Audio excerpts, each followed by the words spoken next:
Culdcept Revolt is the latest entry in the board game RPG series and celebrates the series' 20th anniversary.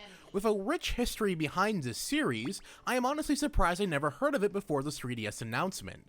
So let this be said as a preface for the review. This is indeed my first Culdcept game that I've ever played. That being said, this is far from my first board game video game that I have played. I'm a massive fan of games such as Fortune Street, Dokapon Kingdom, and Mario Party, so this game seemed right up my alley, and much to my surprise, it was. The gameplay for Culdcept Revolt, while at first may seem a bit overwhelming with all its mechanics, is actually quite simple to get into.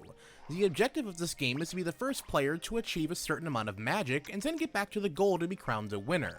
In order to achieve this, you must take over several different spaces around the board, and in order to do that, you need to use monster cards to claim spaces.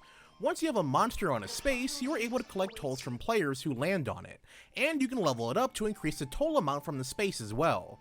The more spaces of a certain element you have, the more magic you gain at the start of every turn too. That said, it would be kind of boring if all you did was collect tolls from players that landed on your space.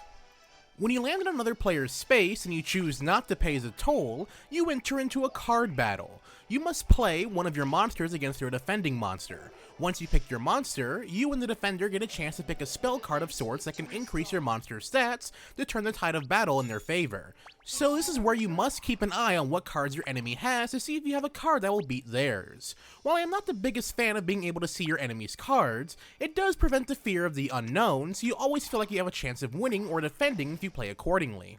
If you are successful and take down their monster, the space becomes yours, and the person who loses that space loses all the benefits they had with it. If you fail, you have to pay the toll and your turn ends. So you'll have to weigh the options of taking over the territory or upgrading your existing ones.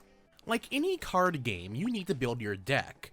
At the start of the game, you pick your first book, which gets you started on the elements you selected. From here, you must use your spoils of winning to purchase booster packs to add cards to your deck. The further you get in the campaign and the other game modes, the more cards will become available to you. Each book can hold about 50 cards, and it's up to you to find the right combination of monsters and spells to find victory. You also have the ability to create many different books, so you can have one for any occasion that may arise. This much customization allows you the player to find the best playstyle that suits your needs in a match. The last thing I should mention about the gameplay is that the game has a little AI arrow that is there to help you. This arrow will help you on what decisions you should make, such as the best route to take, what items you should use, or what cards to use. While this arrow is indeed helpful, it is not all-knowing, so don't do everything it says. See it as more as a recommendation as what to do when you're in a bind. If you rather not see this, you have the ability to turn it off.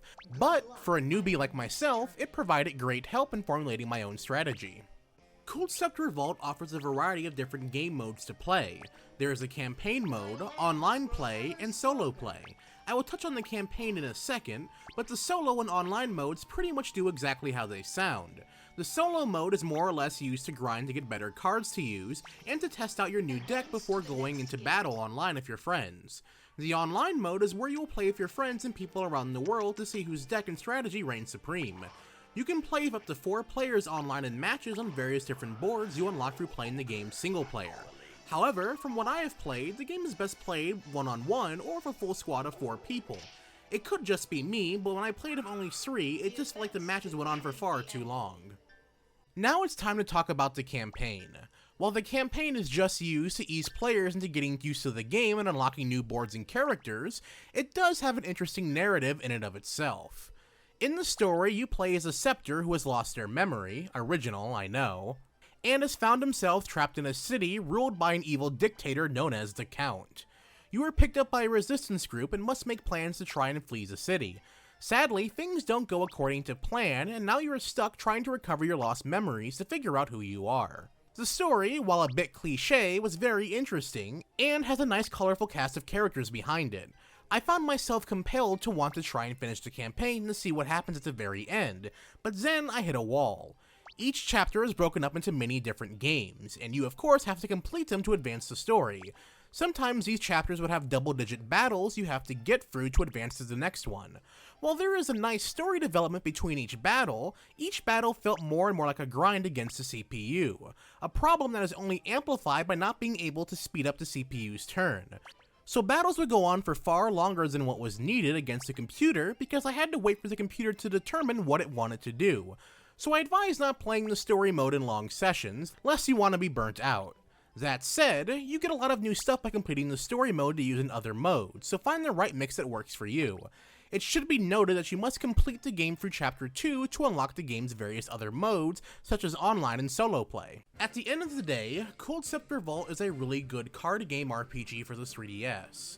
I would be lying if I said there weren't times where I was like just one more match, knowing full well that these games can go on for quite a while, and sometimes too long. Outside of the pacing issues in the campaign, and matches feel like they can go on for far too long at times, Culdcept Revolt is a fun game to have in your 3DS collection when you want to scratch that multiplayer card night itch with your friends. As a newcomer to the series, I will definitely be playing this game for a while, and I look forward to see what the future holds for this series. And that does it for our review. To see the written review, be sure to check out our website, gaminggamma.com. A link to the review will be provided down in the description below. Also, if you have any comments or questions in regards to the review, please leave them down in the comment section below as well. I'd love to hear from you. Also, if you're just finding me through this review, hey, be sure to subscribe and stick around for a while for future Let's Plays, reviews, commentaries, and more. We'll have a ton of fun here together. And if you're already subscribed, be sure to click on that bell to be notified when I upload next. And as always everyone, thanks for watching.